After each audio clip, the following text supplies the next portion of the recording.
Autophiles, Subhash here with the Chery Tiggo Cross Hybrid. So Chery Malaysia has reignited their momentum. They're really going into 2025, 2026 with a big push with new products, and that includes the Tiggo Cross Hybrid. And they did the right thing by waiting for the facelift model to be introduced globally before they brought it in here. So you got the best and the most value-packed SUV you can get under 100,000. So even from down here at the 100,000 ringgit range, this Chery Tiggo Cross is just fully laden, and I think the best place to start is with the safety. Now, in terms of safety, this car brings me back 10 years ago when I first started doing this job. Back then, it was very rare for cars under 100,000 ringgit to have vehicle stability control. You know, whenever it was mentioned, it was like a big thing in the press release. I think there were even a lot of cars at 150,000 ringgit which only had 2 airbags. And when you talk to the company car bosses, they'd be like, the customers don't mind, they prefer the cost savings, so we just give them 2 airbags. And I love how the competition has basically changed the mindset of the entire car industry. Now 2 airbags is like laughed at, and I'm really glad we're out of that era of motoring where safety was just a by the way kind of thing. When I went to the Chery facility in Wuhu about 2 years ago, they showed us all their safety equipment and all their safety testing procedures. They have testing procedures for markets that they don't even sell their vehicles in. So they're really trying to make sure that their vehicles are always getting better, getting safer, and are always ready for any market they want to enter to be compliant with all the safety rules. And of course, they have their own internal standards that exceed the safety rules set by each market. And this Tiggo Cross Hybrid at 100,000 ringgit gives you so many safety features. 7 airbags, full ADAS with lane departure warning, blind spot monitoring, auto high beam, autonomous emergency braking, all of those things that you expect. But a few other things that you don't expect, especially on this hybrid model. You're getting stuff like rear cross traffic alert with braking intervention. And then you're even getting the door opening warning. So if you're in the back seat and there's a car coming by, you even get a little warning that tells you not to open your door. These are the kinds of things that are sometimes reserved for premium over 200,000 ringgit cars. It's never under 100,000 ringgit that you see these kind of safety features. So leaving my 20s and going into my 30s, yeah, I still enjoy driving, but I also think about driving as a way to keep my loved ones safe in transit. So a car like this where I can share with my wife, she can drive it some days, I can drive it some days. Tiggo Cross Hybrid is one of those good options out there. And there are a few reasons why. The first reason is, well, I know my wife doesn't like big cars. Every time she gets into a bigger sedan, she just doesn't want to drive. So the Tiggo Cross Hybrid is one of those cars where the size is right, it doesn't feel difficult to maneuver. At the same time, the rear seats, if my parents are around in town, it's not that stuffy. It's actually a little bit bigger than your typical B-segment sedan. And the footprint of the car is small enough to navigate tight parking spaces. And the second reason is that once you enter your 30s, you're done with this budget lifestyle. You don't want to spend 100,000 ringgit and get a car that feels cheap. The Tiggo Cross Hybrid, it's got the dual 10.25-inch display going on in the front. You've got full leather seats. You've got the ADAS that I mentioned before. You got Apple CarPlay wireless, you got Android Auto as well, and you got that 360 high-res parking camera, which I know a lot of cars still don't give you at over 100,000 ringgit. So you go in here, the touch and feel, it's like a premium car. The only thing that's missing is the sunroof, which is not really a value-added feature anyway. I don't really like sunroofs. So you're getting a very premium-esque feel out of a 100,000 ringgit car. This is the kind of car you want to upgrade to. And the third reason is because this is a fuel sipper.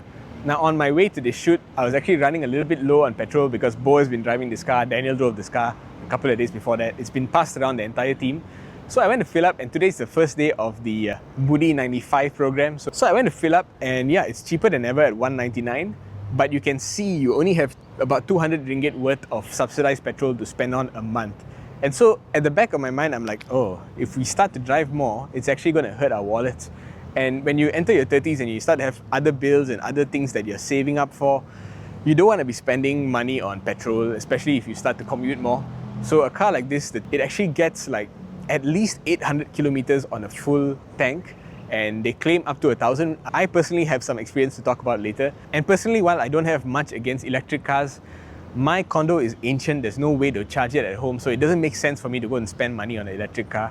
Whereas a hybrid like this makes a lot of sense. When I'm commuting about 800 kilometers a month, it's like one fill up and I'm done for the whole month. I don't have to worry about my fuel subsidy running out at all. Now, my experience with this Tiggo Cross Hybrid in terms of fuel efficiency actually starts with a journey that they took us on to Terengganu last month. So last month, after launching the Tiggo Cross, Chery actually brought a bunch of us media to Terengganu and they had a little fuel efficiency challenge and our team won. So we had Keshi from Piston, we had Eric from Taichoyi. I can share with you some tips on how even without this Chery super hybrid system, you could save a lot of fuel, but basically we won by a huge margin. We had to go through Karak Highway all the way to from Terengganu to KL, and we got average fuel efficiency of around 4.03 litres per 100 kilometers, which was a big gap from second place. Now, I'll explain some of the tips on how you can get this kind of great fuel efficiency, but it's mostly due to the car. I think anybody with a car like this, with the Chery Super Hybrid system, can get really good numbers, even Bo with his heavy foot. But here are some of the tips that I always follow when I go on these like fuel efficiency runs. Number one is pay attention to the road. Look at the conditions and try to get yourself in a very decent, a safe but decent speed range. So like 70 to 90 or 80 to 100 if you can. It doesn't really matter what speed you are, but try not to lose or gain speed too much. If you're on a straight road, keep it as consistent as possible. If there's no traffic, keep it as consistent as possible. If there's traffic, always safety first, of course, but as much as you can control, keep the speed set. If you see a sharp downhill or uphill, you know that you need to build up a bit of speed or reduce a bit of speed. The second thing is pay attention to traffic. So when you're paying attention to traffic, you're looking 4-5 cars ahead. You can anticipate if traffic is really bad, if traffic is light, if traffic is building up. You can anticipate what your average speed should be. So if there's a lot of cars on the road, maybe consider not going so fast because you know eventually there's going to be a lot of cars braking and you'll also have to lose speed. It's also important not to rely on adaptive cruise control, even though it seems like it's perfect for fuel efficiency runs, because adaptive cruise control, you can only see one, at most 2 cars ahead of you. Most of the time it only sees the cars ahead of you. You can see 4, 5, 6 cars ahead of you, so you can anticipate whether you need to brake way before the system can. So you control that aspect, you control the throttle. Also pay attention to your car. Like this car has really good brake regeneration. It has an EV mode, so in certain situations you can actually run the car at high speed on pure electric. Even though the battery is not that big, it's less than 2 kilowatt hours, it actually builds up the charge of the battery throughout your journey when you're going downhill. So what you can do is, or what I did in particular is, I built up enough charge so that when I was climbing uphill, I could rely purely on the electric motor by modulating the throttle. So when we're going uphill, I know, okay, I'm going to stick to a constant speed, 60-70 kilometers per hour in Karak. And as long as it's safe to do that, you can actually modulate the throttle so you're going uphill on pure electric power. Another example is brake regen stops after a while to preserve the health of the battery. So most brake regen systems, including this, will only charge the battery up to a certain percentage, usually around 70%, so that the battery doesn't degrade. So after a certain amount of downhill driving, it may not be such a great idea to pay attention to the first rule, which is keeping your speed consistent.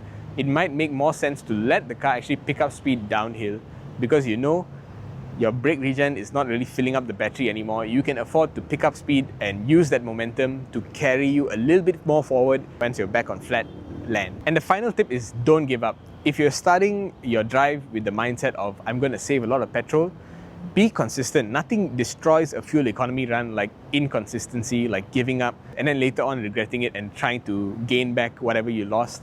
You see this on the highway a lot. A lot of people will drive super fast and then waste all that petrol, and then suddenly you end up next to that lorry you just overtook, because all it takes is like one toilet break or one little bit of stretch of traffic and then you're back where you started, and all that petrol you wasted going so fast, it just didn't make any sense. It didn't save you any time, didn't save you any money. So stay consistent, and a very good way to do that is actually keep the aircon on. Don't put yourself in an uncomfortable kind of state of mind where the aircon is blowing hot air or anything like that. So what my usual thing is, set it to about room temperature, a bit less, maybe 25, 26 degrees Celsius, something comfortable. And then keep the fan blower speed a bit higher.